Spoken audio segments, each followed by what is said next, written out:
मी माझ्या पतीसोबत हनीमूनसाठी नैनितालला गेले होते. तिथे काही डोंगराळ भागही होते. माझा नवरा मला डोंगराळ भागात किस करत होता. त्या डोंगराळ भागात काही जमाती राहत होत्या, जे तिथे शतकानुशतके राहत होते. तिथल्या स्वच्छ नद्या आणि तिथलं सौंदर्य पाहून माझे डोळे चमकले. तिथे राहणाऱ्या जमातीच्या लोकांच्या विचित्र विधी आणि त्या विधींचा मी नकळत एक भाग झाले होते. माझा नवरा शिवम ह्या नैनितालच्या डोंगराळ भागात जाण्यास अजिबात राजी नव्हते. त्याने सांगितले की या भागात अनोळखी लोक राहतात आणि ही जागाही पूर्णपणे अनोळखी आहे. मला त्यात अजिबात काहीच माहिती नाही. मी म्हणाले, काहीही करा, तुझे बहाणे चालणार नाहीत. मला तर या डोंगर अरण्यात हिंडायचेच आहे. माझ्या जिद्दीपुढे शिवमला पराभव स्वीकारावा लागला. दिल्ली ते नैनिताल असा प्रवास आम्ही बसने केला. त्यानंतर आम्ही नैनितालच्या या पर्वत आणि जंगल भागात जाण्यासाठी कॅब बुक केली होती. एका सुंदर नदीच्या समोर बसलेल्या डोंगराळ भागाच्या पायथ्याशी आम्ही गेलो होतो. पण हे हॉटेल खूप जुन्या पद्धतीचे होते. या हॉटेलमध्ये गेल्यावर मला ते फारसे आवडले नाही, कारण त्या खोल्या अगदी छोट्या होत्या आणि आरामाच्या वस्तू फार कमी होत्या.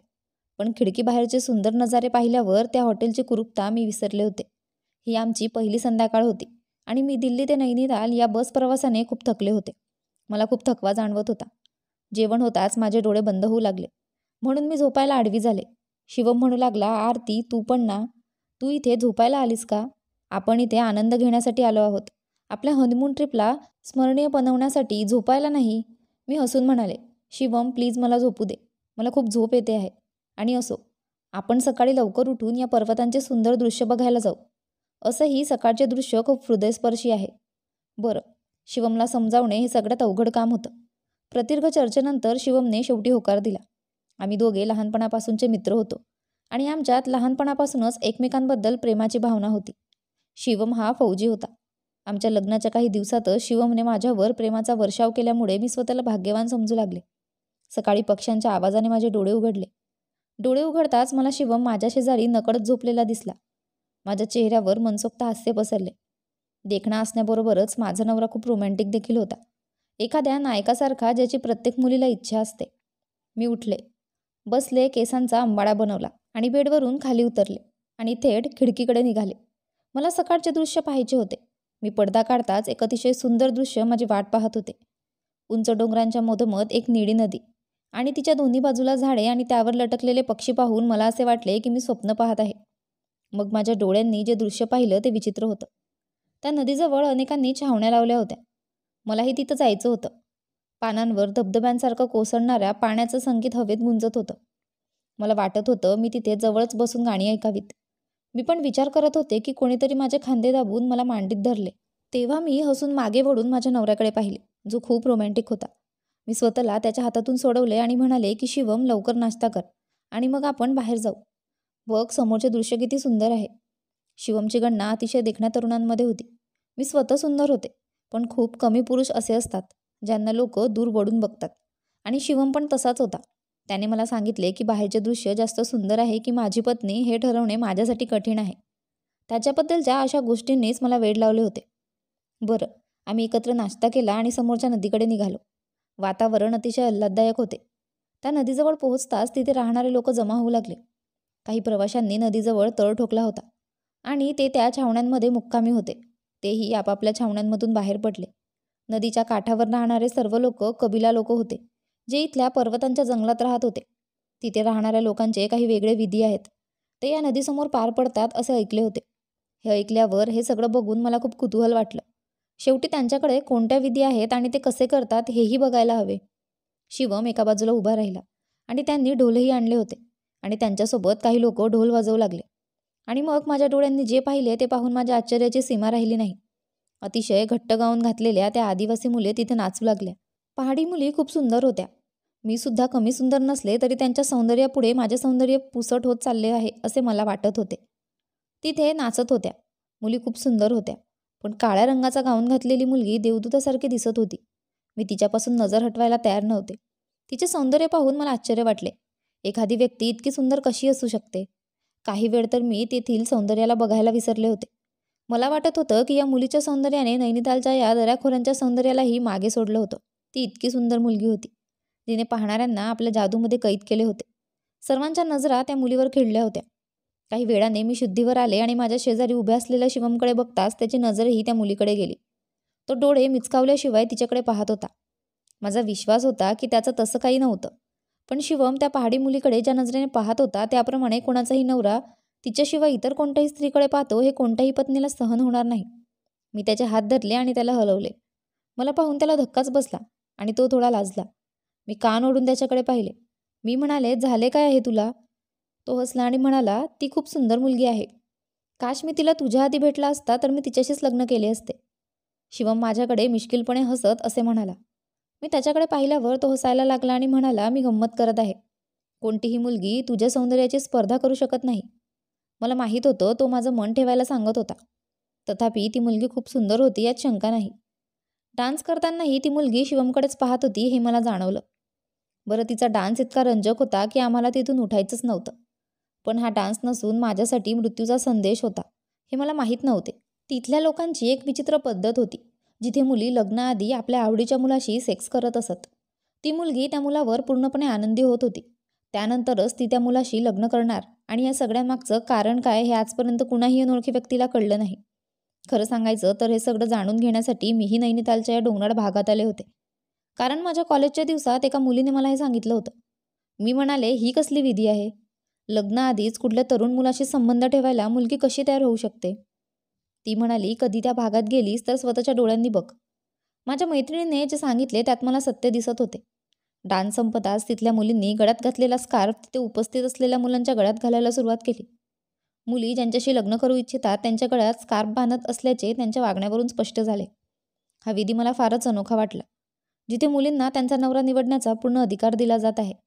नाहीतर मी ज्या गावात आहे तिथली माणसं अजूनही खूप मागासलेली आहेत. आणि फक्त आपलं गावच नाही तर आपल्या देशात अशी कितीतरी ठिकाणं आहेत जिथे लग्नाआधी मुलीची संमतीही विचारली जात नाही.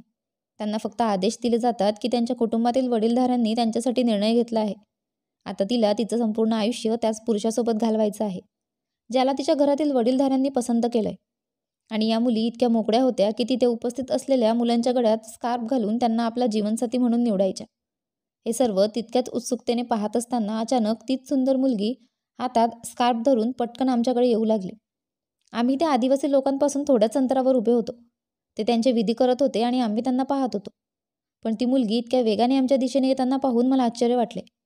एखाद्याला पाहणे ही वेगळी गोष्ट आहे, पण कोणत्याही मुलीसोबत एक रात्र घालवणे, तेही लग्नापूर्वी, आणि तिच्याशी शारीरिक संबंध ठेवणे असा कोणताही सभ्य पुरुष का करेल? माझा नवरा हे कधीच करू शकत नाही हे मला माहीत होतं. शिवम म्हणाला, आम्ही या ठिकाणचे रहिवासी नाही आणि तुमच्या टोळीचा आमच्याशी संबंध नाही. ही माझी बायको आहे आणि आम्ही इथे फक्त मौज मजेसाठी आलो आहे. तुम्ही तुमच्या मुलीला हा विधी दुसऱ्या कोणाशी तरी करायला सांगा. पण म्हातारा म्हणाला, तसं होत नाही. या मुलीला पूर्ण हक्क आहे. ती तिला पाहिजे असलेल्या कोणत्याही मुलाबरोबर एक रात्र घालवू शकते आणि तिने तुला निवडले आहे. हे ऐकून शिवमला राग येऊ लागला.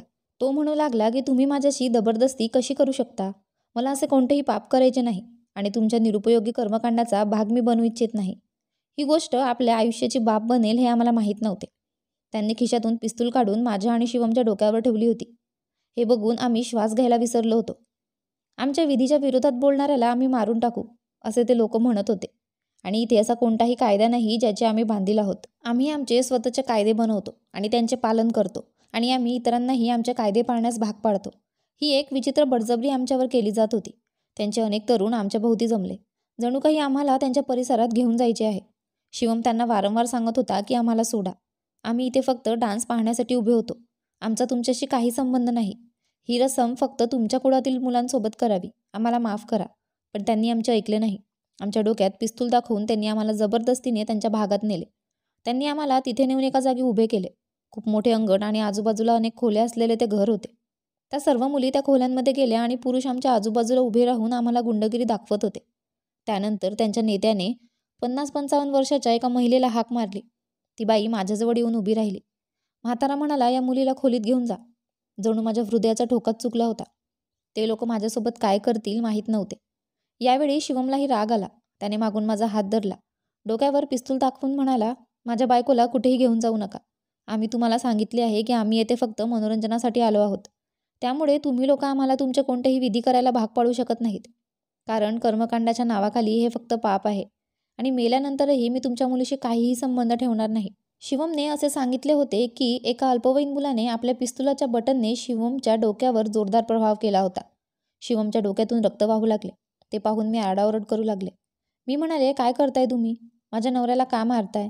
म्हातारा म्हणू लागला की नकार दिला तर जीवही घेऊ. हे सगळं ऐकून मी रडू लागले. आम्ही स्वतःच किती मोठ्या संकटात सापडलो होतो. त्या माणसाने वृद्ध स्त्रीला सांगितले की या मुलीला तिच्या खोलीत घेऊन जा. शिवमच्या डोक्यातून रक्तस्राव होत होता. तेव्हा 2 तरुण शिवमचे हात पाठीमागे बांधू लागले. मी त्या स्त्रीपासून स्वतःला सोडवायला सुरुवात केली. म्हणाली, तुम्ही माझ्या नवऱ्याला काय करताय? देवासाठी त्याला काही करू नका. माझ्या डोळ्यातून अश्रू वाहत होते. शिवम पण तेच म्हणत होता. माझ्या बायकोला कुठे नेत आहात? मी तुम्हाला सोडणार नाही. त्या बाईने मला खोलीत आणले आणि ढकलून दिले आणि कॉटवर सोडले आणि मग खोलीतून बाहेर पडून दरवाजा बंद केला. या खोलीत खाटेशिवाय दुसरे काहीही नव्हते. मी पटकन उठले, दरवाजाजवळ आले आणि दार वाजवायला लागले. मी म्हणाली, देवासाठी दरवाजा उघडा. तुम्ही लोक आमच्यावर का जबरदस्ती करत आहात? बाहेरून मला शिवमला मार लागल्याचे ऐकू येत होते आणि माझ्या हृदयाला जणू कोणीतरी मुठीत धरले आहे असे वाटले. त्यावेळी मला फक्त माझ्या नवऱ्याच्या जीवाची भीती वाटत होती आणि ते लोक शिवमला मारतील की काय. मी रडायला लागले आणि विचार करू लागले की मी इथे यायला नको होते.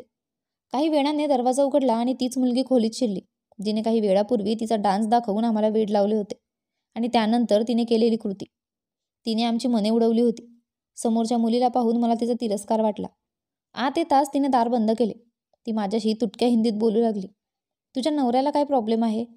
मी तुझ्यापेक्षा कितीतरी पटीने सुंदर असूनही तो वारंवार का नाकारतोय? इथे राहणारा पहाडी तरुण माझ्याकडे एकटक पाहण्यासाठी वाट बघत असतो, पण मी तुझ्या नवऱ्याला पसंत केले. मग ती मुलगी म्हणू लागली की मी या भागातील सरदारांची मुलगी आहे आणि सरदार हा आमच्या भागात सर्वात मोठा मानला जातो. त्याचे बोलणे कोणीही टाळत नाही आणि आजपर्यंत मी बाबांना जे काही मागितले ते त्यांनी मान्य केले आहे. तुझ्या नवऱ्याचा आग्रह निरर्थक आहे, कारण त्याला कोणत्याही परिस्थितीत माझ्यासोबत रात्र काढावी लागेल. मी म्हणाले, तुला लाज वाटत नाही का असे निर्लज्ज बोलताना? दुसऱ्या स्त्रीच्या नवऱ्यासोबत तू रात्र कशी घालवशील? मला तिला थोडं प्रलोभन दाखवायचं होतं आणि मी घातलेल्या सोन्याच्या बांगड्या काढून मी तिला दिल्या. मी माझ्या कानात घातलेले सोन्याचे टॉप्सही काढले आणि तिच्या हातात ठेवले. मी देवाच्या फायद्यासाठी बोलले, तू सगळं ठेव, पण माझ्या नवऱ्याला सोड. ती मुलगी खूप विचित्र होती. तिने माझ्या सर्व वस्तू मला परत केल्या आणि म्हणाली की तिच्याकडे यापेक्षा कितीतरी पटीने जास्त सोने आहे. मी ते तुला दिले तर तू तुझा नवरा मला विकशील का? आयुष्यभर? कारण मला तो खूप आवडला आहे. त्याच्यासोबत एक रात्र घालवल्यानंतर मी जाहीर करणार आहे की मला हा मुलगा आवडतो आणि मला त्याच्याशी लग्न करायचे आहे आणि विधीनुसार मी त्याच्याशी लग्न देखील करणार आहे. तिचे बोल माझ्या मनाला भिडत होते. शिवमसाठी मी तिच्या डोळ्यात जे पाहत होती ते माझ्या मनाला भिडत होते. ती त्याला पती बनवण्याचा प्रयत्न करत होती. हे फक्त एका रात्रीचे नव्हते. ती म्हणाली, माझी इच्छा आहे तोपर्यंत तुझा नवरा माझ्यासोबत राहील. मी म्हणाले, तो असे काही करणार नाही. माझे बोलणं ऐकून ती हसायला लागली. मग माझा हात धरून मला खोलीबाहेर अंगणात ओढून नेले, जिथे माझे पती गंभीर जखमी झाले होते. त्याला अशा अवस्थेत पाहून मी ढसाढसा रडायला लागले. मी म्हणाले, माझ्या नवऱ्याला सोड. तू त्याला एवढ्या क्रूरपणे का मारतेस? पण माझे हाक कोण ऐकते? शिवमही आपल्या मुद्द्यावर ठाम होता. तेवढ्यात एक माणूस आला आणि त्याने असे काही बोलले की शिवमसोबत माझेही भान हरपले. तो माणूस या मुलीचा बाप होता आणि अतिशय निर्लज्ज माणूस होता. तो शिवमला म्हणाला, जर तू माझ्या मुलीसोबत रात्र घालवायला नकार दिलास तर आता माझ्या कुळातील एक मुलगा तुझ्या बायकोसोबत लग्नाची रात्र सर्वांसमोर साजरी करेल. हे ऐकून आम्ही दोघं नवरा बायको एकदम बुचकड्यात पडलो. किती विचित्र मजबुरी होती ही. हे ऐकून शिवम शांत झाला. कोणीही उत्तर दिले नाही. त्याचवेळी 4 माणसे माझ्या दिशेने आली. हे पाहून माझा जीव जवळजवळ संपला. तिथे उपस्थित असलेले लोक अंगणातून ओढू लागले होते आणि आमचा तमाशा बघत होते. चौघांपैकी एकाने माझ्याकडे अत्यंत क्षुद्र नजरेने बघत माझा स्कार्फ काढला आणि फेकून दिला. शिवम ओरडला आणि म्हणाला, माझ्या बायकोला काही करू नका. तुम्हाला जे पाहिजे ते मला मान्य आहे. कदाचित हे माझ्या पतीचे शेवटचे हृदयाचे ठोके असावे. नाहीतर मार खाऊनही विधीच्या नावाखाली हे लोक करत असलेल्या या पापाला तो तयार नव्हता. मी रडत होते. मी स्वतःमध्येच कोंडून बसले. मी शिवमला काहीच बोलू शकत नव्हते, कारण जर त्यांनी माझ्यासोबत काही केले असते ते सर्वांसमोर खूप लाजिरवाणे होते. मी रडताना त्या मुलीकडे पाहिले तेव्हा तिच्या डोळ्यात विजयाची चमक होती. चेहऱ्यावर एक जिवंत हास्य होते. ती समोरच्या खोलीत गेली आणि मग त्या तरुण मुलांनी शिवमला तिच्या खोलीत नेण्यास सांगितले. शिवम खूप जखमी अवस्थेत होता. तो लंगडत खोलीत गेला. मी रडायला लागले. मला पुन्हा खोलीत कोंडले गेले.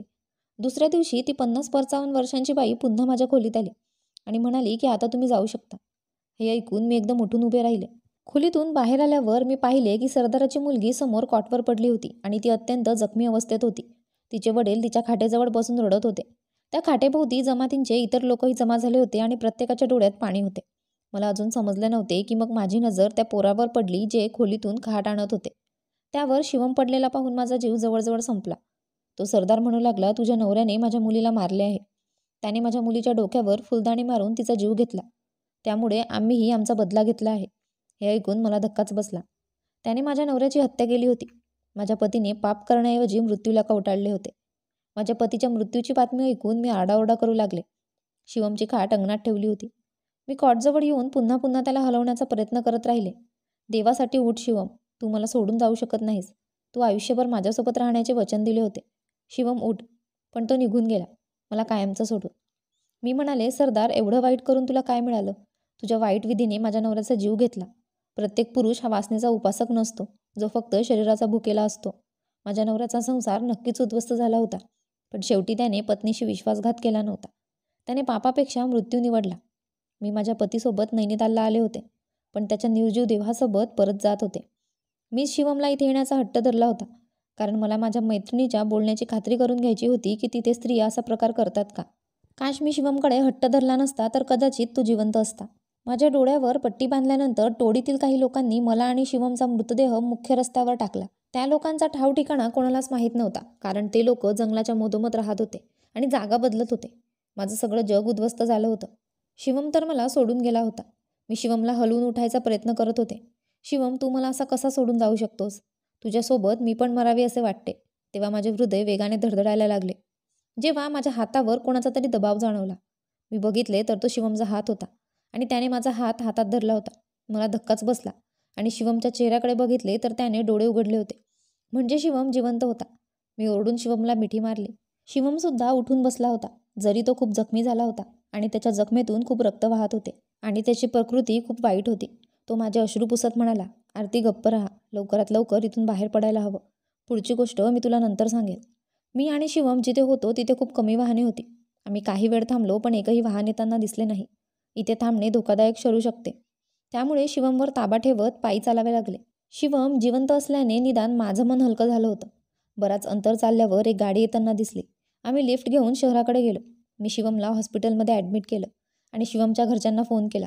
शिवमचे खूप रक्त गळलं होतं. त्याला लवकरात लवकर रक्त देण्यात आले. दुसऱ्या दिवसापर्यंत शिवमच्या तब्येतीत सुधारणा झाली होती. मी शिवमजवळ बसून रडत होते. शिवमने मला धीर दिला की आरती, आता सगळं ठीक आहे. का रडते? मी शिवमला विचारले की तुला त्या लोकांनी मारले, मग तू जिवंत कसा झालास? शिवमने मला सांगितले की मी एक सैनिक आहे आणि आम्हाला श्वास रोखून धरण्याचा सराव करायला लावला जातो.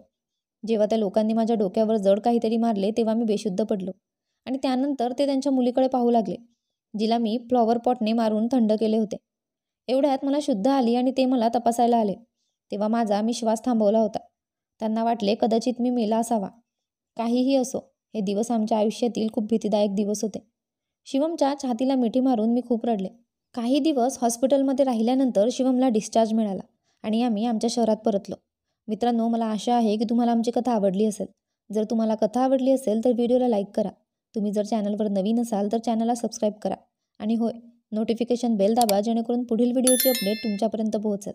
धन्यवाद.